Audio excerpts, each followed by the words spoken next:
out west. Kind of wild with the way the zigzag, some folks call it. This is more than just that. In a two-game span, the Nuggets go from 43-point losers to victors. Just the fourth team this century to grab a playoff win after falling by 40 in the previous game. You see the opening number for Game 4. OKC. Pretty hefty favorites. Famous tonight. Yeah, that's what they were tonight.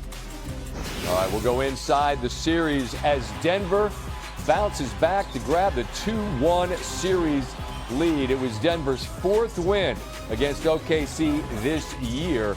Most of any team during the regular season, one of just 5 teams with a 500 record or better against SGA and company. Despite the Game 3 win, that destruction in Game 2 still looms as the Nuggets try to become the first team to lose a game by 40 and still win a series. Sixers beat the Celtics in 82 after they lost Game 1 by 40. That was a while ago. You look ahead to Game 4. Denver will try to become the 6th team to take a 3-1 lead on a team who had an 80% winning percentage in a best-of-7. 4 of the previous 5 went on to win, only lost 16 Thunder against the 73-win Warriors. Kendrick Perkins joins me now, and man, Perk, you went through some of these, right? The intensity and the toughness that was on display on both sides, man. I want to just start with that. As you're watching that, having lived through it, what stands out about the kind of fight that both these teams put on display? Oh, Scott, it was a beautiful thing to see. It was a brawl for it all on both ends of the floor.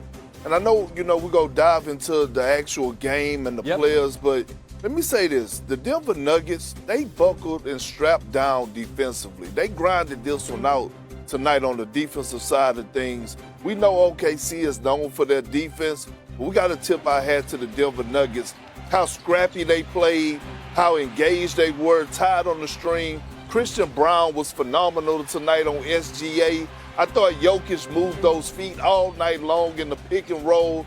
It was beautiful to watch the Denver Nuggets play with that type of intensity defensively. You know what I noticed a lot of, Perk, as this game wore on? And, look, they put 52-80 on the floor for a reason. You're playing at elevation, and a lot of shots were short late. And could have been a million things. Could have been the defense of Denver, but particularly in overtime. It looked like that needle on the gas tank for the Thunder was damn near on E. Did you see the same thing? Oh, absolutely, and that's the advantage that the Nuggets have, right? Like, they feel like once they get you to the fourth quarter and the game is close, that they have that home court advantage of the altitude. But I'm going to tell you this, Scott, they did an excellent job of loading up on SGA and saying somebody else got to beat us late in the fourth quarter. And we saw when they got in those pressure moments, those same shots that Isaiah Hartenstein was hitting, those floaters in the first half, he wasn't hitting those late in the game, right? And so, again, you got to tip your hats off because those guys grinded it out defensively. And Christian Brown, he was phenomenal.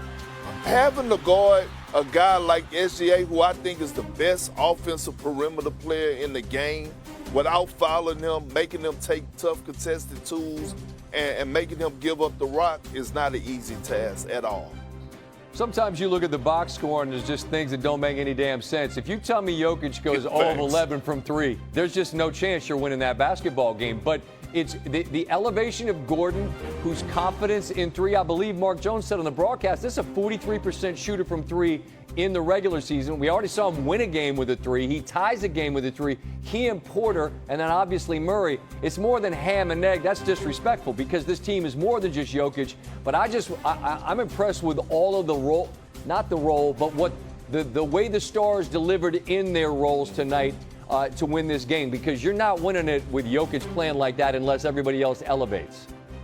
Scott, you're right, man. But guess what? Gordon, Porter, and Murray, they're champions. For sure. Right? They done been through this. They're champions, and they're at home. And, like, you think about what Aaron Gordon brought to the table tonight, hitting that big 3, but he was a monster in the fourth quarter. Jamal Murray, right? Being a true point guard, picking and choosing his spots, when to be aggressive, when to create for others. We saw that beautiful kick out that he had to Michael Porter Jr. And Michael Porter Jr. laid it all out there on the line tonight on both ends of the floor. Yeah, he did. But again, these are guys that are battle tested and champions, and it showed tonight. Yeah, and you know, the conversation, and maybe this is just too easy, it's just too one size fits all when it relates to OKC. If they lose a game to a team who does have championship DNA in the manner in which they did, it becomes real easy, Perk, just to say they're young. I don't know if this is youth that showed itself. I saw you start to shake your head. Is there something that would explain the inability of OKC in those incredibly tough moments late to find the bucket they needed to win the game? Well, Scott, the one thing we know, no matter what, is that when they get late in the game, that the Denver Nuggets are going to go to their two-man game with Jokic and Murray. We didn't see that with the Oklahoma City Thunder. We just saw a whole lot of isolation plays, whether it was Jalen Williams or SGA. We saw Luke Dort trying to take somebody off the dribble. And look, this is the growing pains that they're going to have to go through this series. Just because it's your number that's being called doesn't mean it's your shot. So again, I need to see, is it going to be a side pick and roll with Chet and SGA or SGA and J-Dub? Like, they have to figure these things out. And I thought tonight they start the game and they start the overtime, and I thought Coach Dagnall made a mistake. He tried to go small with Alex Caruso, and I love Alex Caruso. But you go small, you take Chet Holmgren out the game, and all of a sudden we see the big fella, Big Jokic, he get downhill, get an easy layup and see one go in, and all of a sudden it was all she wrote from there. Yep, and we know how this goes, Perk. If Shea hits the bucket there late, they're up 2-1, and the entire conversation you and I are having right now is entirely different. We're raving about the way the length of the Thunder gets all those deflections on defense and how they're able to respond and win home court back. But that's not what happened. And so as we now look ahead to a Game 4 on Sunday, how do you view this series right now? The scorebook says it's 2-1 Denver. You feel like the Thunder are in trouble right now?